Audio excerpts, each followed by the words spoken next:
Item ಯಾವುದೇ ಇರಲಿ try ಮಾಡಿ ಆಚಿ ಚಿಕನ್ ಮಸಾಲಾ. ಆಚಿ ಚಿಕನ್ ಮಸಾಲಾ. ಭೂಮಿ ಕೊಡೋದಕ್ಕೆ ಒಪ್ಪದ ರೈತ ಅವರು ಇಲ್ಲೇ ಕೂತಿದ್ದಾರೆ. ಸರ್ ನಮಸ್ಕಾರ, ಕಾರ್ಯಕ್ರಮಕ್ಕೆ ಸ್ವಾಗತ. ನಾನು ಮೊದಲಿಗೆ ರೈತರನ್ನೇ ಮಾತನಾಡಿಸ್ತೀನಿ, ಪ್ರಕಾಶ್ ಅವರನ್ನು. ಯಾಕೆ ಭೂಮಿ ಕೊಡೋದಕ್ಕೆ ಒಪ್ಕೊಳ್ತಾ ಇಲ್ಲ? ಎಕರೆಗೆ 2 ಕೋಟಿ ಕೊಡ್ತೀನಿ ಅಂತಿದ್ದಾರೆ, ಸಣ್ಣ ಅಮೌಂಟ್ ಏನಲ್ಲ. ಯಾಕೆ ಕೊಡ್ತಿಲ್ಲ ಅಂತಂದರೆ, ಒಂದು ಭೂ ಸ್ವಾಧೀನ ಮಾಡೋದು ಅಭಿವೃದ್ಧಿಗೆ ನಾವು ವಿರೋಧ ಇಲ್ಲ. ರೈತರು ಯಾವ ಭೂಮಿನ ಅಕ್ವೇಷನ್ ಮಾಡ್ಕೋಬೇಕು, ಯಾವ ಭೂಮಿಲಿ ಅಭಿವೃದ್ಧಿ ಮಾಡಬೇಕು, ಯಾವ ಏರಿಯಾದಲ್ಲಿ ಟೌನ್ಶಿಪ್ ಮಾಡಬೇಕು ಅನ್ನೋದು ಸರ್ಕಾರ ಒಂದಿಷ್ಟು 2013 ಭೂ ಸ್ವಾಧೀನ ಕಾಯ್ದೆ ತುಂಬ ಸ್ಪಷ್ಟವಾಗಿದೆ. ನಮ್ಮ ಒತ್ತಡ ರೈತರು ಏನೇನಾಗಿದೆ ಅಂದರೆ, ಇಲ್ಲಿ 2 ಥರ ರೈತರಿದ್ದಾರೆ, ದೊಡ್ಡ ರೈತರು ಮತ್ತು ಸಣ್ಣ ರೈತರು ಅನ್ನೋ ನಮ್ಮ ಭಾಗದಲ್ಲಿದ್ದಾರೆ. ಅನುಕೂಲವಾಗಿರುವಂಥ ಆರ್ಥಿಕವಾಗಿ ತುಂಬ ಸಂಪನ್ಮೂಲವಂಥ ರೈತರುಗಳು ಅಂತ ನಮ್ಗೆ ಅಭಿವೃದ್ಧಿ ಬೇಕು, ಲೇಔಟ್ಗಳು ಬೇಕು, ಕೈಗಾರಿಕೆಗಳು ಬೇಕು, ನಮಗೆ ಹಾಸ್ಪಿಟಲ್ ಬೇಕು, ಸ್ಕೂಲ್ ಬೇಕು ಅಂತ ಕೇಳ್ತಾ ಇದ್ದಾರೆ, ತಪ್ಪಿಲ್ಲ. ಈ ಸಣ್ಣ ರೈತ ಪರ ನಾವು ನಿಂತಿರೋದು. ಸಣ್ಣ ರೈತ ಪರಿಸ್ಥಿತಿ ಏನಾಗಿದೆ ಅಂದರೆ, ನಾನು ಡೇಟಾ ಕೊಡ್ತೀನಿ. ಇದು ಸರ್ಕಾರ ಇಲಾಖೆಯವ್ರು ಕೊಟ್ಟಿರೋಂಥ ಡೇಟಾ, ನನ್ನ ವೈಯಕ್ತಿಕವಾಗಿ ಮಾಡಿರೋ ದಾಖಲೆಗಳೆಲ್ಲ, ಎಲ್ಲ ಇಲಾಖೆಯವ್ರು ಕೊಟ್ಟಿರೋ ಡೇಟಾ. ಇಲ್ಲೇನಾಗಿದೆ ಅಂದರೆ, 2 ನದಿಗಳಿಂದ ತುಂಬ ನೀರಾವರಿಗೆ ತುಂಬ ಯೋಗ್ಯವಾದ ಭೂಮಿ ಇದೆ. 90% ತೋಟಗಾರಿಕೆಯಿಂದ ಕೂಡಿದೆ, ಜೊತೆಗೆ ಭೂವಾರ್ಷಿಕ ಬೆಳೆಗಳಿದೆ. ಜಾಸ್ತಿ ಜನ ಕೃಷಿನೇ ಮಾಡಲ್ಲ ಅಂತ ಹೇಳ್ತಾರೆ. ಸೊ ಇದು ತೋಟಗಾರಿಕೆಯಿಂದ ಕೊಟ್ಟಿರುವಂಥ ಮಾಹಿತಿ. ಓಕೆ, ಎಷ್ಟು ಲಕ್ಷ ಮರ ಇದೆ ಅಂದರೆ 8.5 ಲಕ್ಷ ಮರ ಗಿಡಗಳು ರೈತ ವ್ಯವಸಾಯ ಮಾಡಿ ಮರ ಇರೋಕ್ಕೆ ಸಾಧ್ಯನಾ? 3 ಲಕ್ಷ ಚಿಲ್ಲರೆ ಬಾಳೆ ಇದೆ, 1.5 ಲಕ್ಷ ಅಡಿಕೆ ಇದೆ, 1 ಲಕ್ಷ ತೆಂಗಿದೆ, ಇತರೆ ಬೆಳೆ ಸೇರಿ ಸುಮಾರು 8 ಲಕ್ಷ ಮರ ಗಿಡಗಳನ್ನ ತೋಟಗಾರಿಕೆ ಇಲಾಖೆ ಕೊಟ್ಟಿರುವಂಥ ಮಾಹಿತಿ. ಹಾಗಾದ್ರೆ ಸರ್ಕಾರ ಸುಳ್ಳು ಹೇಳ್ತಿದ್ಯಾ? ಅಂಕಿಅಂಶ ನಾವು ಸರ್ಕಾರ ಅವರೇ ಆಡಳಿತ ಮಾಡ್ತಂಥ ಅಧಿಕಾರಿಗಳು ತಗೋಬೇಕು.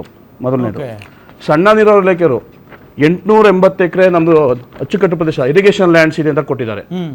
ಇದು ಸರ್ಕಾರಿ ಇಲಾಖೆಗಳು ಕೊಟ್ಟದ್ದು, ನನ್ನ ದಾಖಲೆಗಳೆಲ್ಲ ಇವು ಇಲಾಖೆಯಿಂದ ಕೊಟ್ಟಿರೋ ದಾಖಲೆಗಳು. ಇನ್ನು ಪಶುಸಂಗೋಪನಾ ಇಲಾಖೆಯಲ್ಲಿ ಸುಮಾರು 30-40 ಸಾವಿರ ದನ, ಕರು, ಹಸು, ಎಮ್ಮೆ, ಕುರಿ ಕೊಳ್ಳಿದ್ದು 30-40 ಸಾವಿರ ಅಂತ ಪಶುಸಂಗೋಪನಾ ಕೊಟ್ಟಿರುವಂಥ ಇಲಾಖೆ. ಮತ್ತೆ ರೇಷ್ಮೆ ಇಲಾಖೆಯವರು ಸುಮಾರು ವಾರ್ಷಿಕವಾಗಿ 31,97,13,000 ರೂಪಾಯಿ ರೇಷ್ಮೆಯಿಂದ ಆದಾಯ ಬಂದಿದೆ ವಿತ್ ಗ್ರಾಮವಾರು. ಇದು ರೇಷ್ಮೆ ಇಲಾಖೆಯಿಂದ ಕೊಟ್ಟಿರೋ ಅಂಶ. ಮತ್ತೆ ಕೃಷಿ ಇಲಾಖೆಯಲ್ಲಿ ಎಷ್ಟು ಟನ್ ರಾಗಿ ಇದೆ ಕ್ವಿಂಟಾಲು, ಎಷ್ಟು ಜೋಳ ಇದೆ, ಎಷ್ಟು ಅವರೇ ತೊಗರಿ ಬೆಳೆದವ್ರೆ ಅನ್ನೋದು ಕೃಷಿ ಇಲಾಖೆ ಕೊಟ್ಟಿರುವಂಥ ಅಂಕಿಅಂಶ. ಮತ್ತೆ ಇವು ಹಾಲಿನ ಉತ್ಪಾದಕ ಸಹಕಾರ ಸಂಘ ಕೊಟ್ಟಿರುವಂಥ ದಾಖಲಾತಿಗಳು. ಟೋಟಲ್ ಒಟ್ಟು 7 ಲಕ್ಷ ಲೀಟರ್ ಹಾಲು ಉತ್ಪಾದನೆ ಆಗ್ತಾ ಇದೆ ಅಂತ ಅಂದ್ರೆ, ಇದು ನಾವು ಕಣ್ಣು ಕಟ್ಟಿದಂಥ ದಾಖಲೆಗಳೆಲ್ಲ ಸರ್ಕಾರಿ ಇಲಾಖೆ ಕೊಟ್ಟದ್ದು. 7 ಲಕ್ಷ ಲೀಟರ್ ಹಾಲು, ಅದರಲ್ಲಿ 6 ಲಕ್ಷ KMF ಸಪ್ಲೈ ಆಗ್ತದೆ. ಸ್ಥಳೀಯವಾಗಿ 50,000 ಲೀಟರ್ ತಿಂಗಳಿಗೆ ಪ್ರತಿನಿತ್ಯ ರೈತರುಗಳು ಬಳಸ್ಕೊತಾರೆ. ಇದು ಇಲಾಖೆಗಳು ಕೊಟ್ಟ ದಾಖಲಾತಿಗಳು, ನನ್ನ ವೈಯಕ್ತಿಕ ದಾಖಲೆಗಳಲ್ಲ. ಇಷ್ಟು ನೀರಾವರಿ ಪ್ರದೇಶ ಇರಬೇಕಾದ್ರೆ ನಾವು ಯಾವ ರೀತಿ ಹೇಳ್ಬೇಕು, ವ್ಯವಸಾಯ ಮಾಡ್ದಂತ ಹೇಳ್ಬೇಕಂತ ಅನ್ಬೇಕನ್ನೋದನ್ನ ದಯವಿಟ್ಟು ಮಾಧ್ಯಮ ಅಥವಾ ರಾಜ್ಯ ಜನತೆ ನೋಡಬೇಕು ಅಂತ ಹೇಳಿ.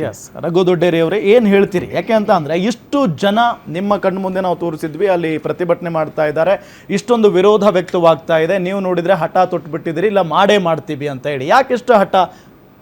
ನೋಡಿ, ಮೊದಲನೇದಾಗಿ ಒಂದು ವಿಚಾರವನ್ನು ಹೇಳ್ತೀನಿ. ಏನು ರಾಮ್, ಯಾವುದೇ ಈ ದೇಶದಾದ್ಯಂತ ಅಥವಾ ಪ್ರಪಂಚದಾದ್ಯಂತ ಯಾವುದೇ ಅಭಿವೃದ್ಧಿ ಕೆಲಸಗಳು ಯಾವುದೇ ಪಕ್ಷ ಆದ್ರೂ ಕೂಡ ಅಭಿವೃದ್ಧಿ ಲ್ಯಾಂಡ್ ಅಕ್ವಿಸಿಷನ್ ಅಂತ ವಿರೋಧ ವ್ಯಕ್ತ ಆಗೋದು ಸಹಜ.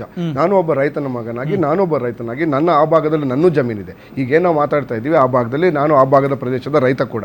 ಸೊ ಹಾಗಾಗಿ ರೈತರ ಅಂದ ನಂತರ ಸೊ ಯಾವಾಗಲೂ ಏನಾಗ್ತದೆ, ಒಂದು ಲ್ಯಾಂಡ್ ಅಕ್ವಿಸಿಷನ್ ಅಂದಾಗ ನಮ್ಮ ಪೂರ್ವಿಕರು, ನಮ್ಮವರು ಆ ಜಮೀನುಗಳನ್ನು ನಾವಲ್ಲಿ ವಾಸ ಮಾಡಿದಂಥ ನಮ್ಮ ಏನೋ ನೆನಪುಗಳು ಹೋಗ್ತವೆ ಅಂತೇಳಿ ಸಹಜವಾಗಿ ಪ್ರೊಟೆಸ್ಟ್ ಆಗೋದು. ಆದರೆ ಇತ್ತೀಚೆಗೆ ಏನಾಗಿದೆ, ಒಂದು ಅಭಿವೃದ್ಧಿಯನ್ನು ನಾವು ಮಾನದಂಡವಾಗಿ ತೆಗೆದುಕೊಳ್ತಾ ಅಥವಾ ಅಭಿವೃದ್ಧಿ ಮಾಡಲೇಬೇಕು ಅಂತಂದಾಗ ಲ್ಯಾಂಡ್ ಬರಲೇಬೇಕಾಗ್ತದೆ. ಸೊ ನೀವು ಹಾಗೇನಾದರೂ ನೀವು ಲ್ಯಾಂಡೇ ತಗೊಂಡಿಲ್ಲ ಅಂದರೆ, ನನ್ನ ಪೂರ್ವಜರದೇ, ನನ್ನ ರಿಲೇಟಿವ್ಸ್ಗಳದೇ ಸರಿಸುಮಾರು 50,000 ಎಕರೆ ಬೆಂಗಳೂರಿನಲ್ಲಿತ್ತು, ಇನ್ಕ್ಲೂಡಿಂಗ್ ಮೆಜೆಸ್ಟಿಕ್ನಲ್ಲಿ ನನ್ನ ಪೂರ್ವಿಕರ, ನನ್ನ ಸಂಬಂಧಿಗಳ ಜಮೀನು.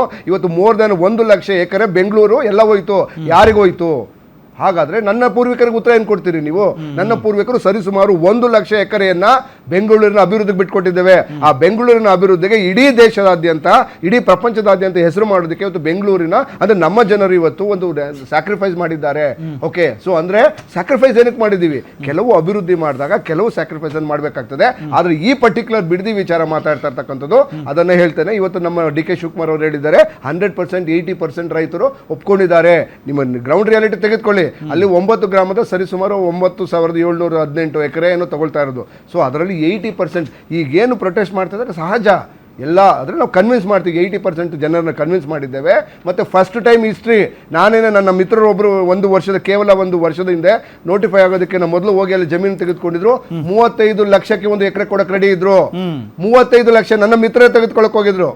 ನಾನೇನೆ ಅಂದ್ರೆ ಇದು ಬರೋದಕ್ಕೆ ಮೊದಲು ಓಕೆ ಲ್ಯಾಂಡ್ ಬೇಕು ಬಾ ಅಂತ ನಾನೇ ಕರ್ಕೊಂಡು ಹೋಗಿದ್ದೆ. 80% ರೈತರು ಒಪ್ಪಿಗೆ ಕೊಟ್ಟಿದ್ದಾರೆ. ಆಮೇಲೆ ಅವ್ರು ಉತ್ತರ ಕೊಡ್ಲಿ, ಸರಿನಾ 35 ಲಕ್ಷ ಇದೆ, ಇವತ್ತು 2 ಲಕ್ಷ ಅಂದ್ರೆ ರೈತರಿಗೆ ಒಂದು ಏನು ನ್ಯಾಯಯುತವಾದಂತ ಬೆಲೆಯನ್ನ ನಾವು ನಿಗದಿ ಮಾಡಿದ್ದೇವೆ, ಹಾಗಂತ ರೈತರನ್ನ ಒಕ್ಲೆಬ್ಸ್ಬೇಕು ಅಂತಲ್ಲ. ಸೊ ಸಾಮಾನ್ಯವಾಗಿ ಒಂದು ಅಭಿವೃದ್ಧಿ ವಿಚಾರಗಳು ಬಂದಾಗ ಕೆಲವೊಬ್ರು ಈಗ ನಾವು ಆಲ್ಮೋಸ್ಟ್ ಇದನ್ನ ನಾವು ಡ್ಯಾಮ್ಗಳು ಕಟ್ಟಿದೀವಿ, ಎಲ್ಲ ಕರ್ನಾಟಕದಾದ್ಯಂತ ಕಟ್ಟಿರ್ತಕ್ಕಂಥ ಎಲ್ಲಾ ಡ್ಯಾಮ್ಗಳನ್ನು ಕೂಡ ರಿಹ್ಯಾಬಿಲಿಟೇಟ್ ಮಾಡಿದ್ದೇವೆ. ಸೊ ಹಾಗಾದ್ರೆ ನಾವು ಅವತ್ತು ರೈತರನ್ನ ಒಕ್ಲೆಬ್ಬಿಸಬೇಕು ಅಂತ ಮೂಲ ಉದ್ದೇಶ ಅಲ್ಲ.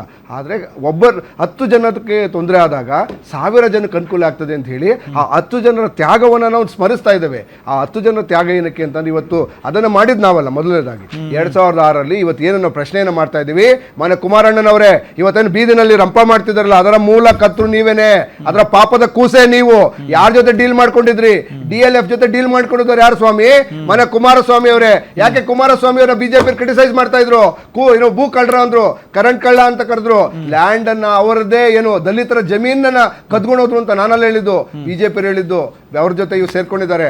ಅದರ ಜೊತೆಗೆ ಅವರದೇ ಲ್ಯಾಂಡ್ ಅನ್ನ ಅಕ್ವೈಸೇಷನ್ ಇಂದ ಬಿಟ್ಟು, ಅವ್ರ ಲ್ಯಾಂಡ್ ಏನಿದೆ ಆ ಲ್ಯಾಂಡ್ ಅನ್ನ ಅಕ್ವೈಸೇಷನ್ ಇಂದ ಬಿಟ್ಟು ಹೊರಗಡೆ ಲ್ಯಾಂಡ್ ಅಕ್ವೈಸೇಷನ್ ಮಾಡಿದಂತ ಪಾಪದಕ್ಕೂ ಯಾರು ಸ್ವಾಮಿ?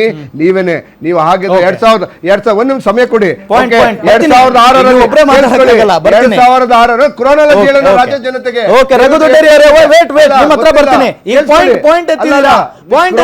ಪಾಯಿಂಟ್ ಇದೆ, ಒಂದೇ ನಿಮಿಷ.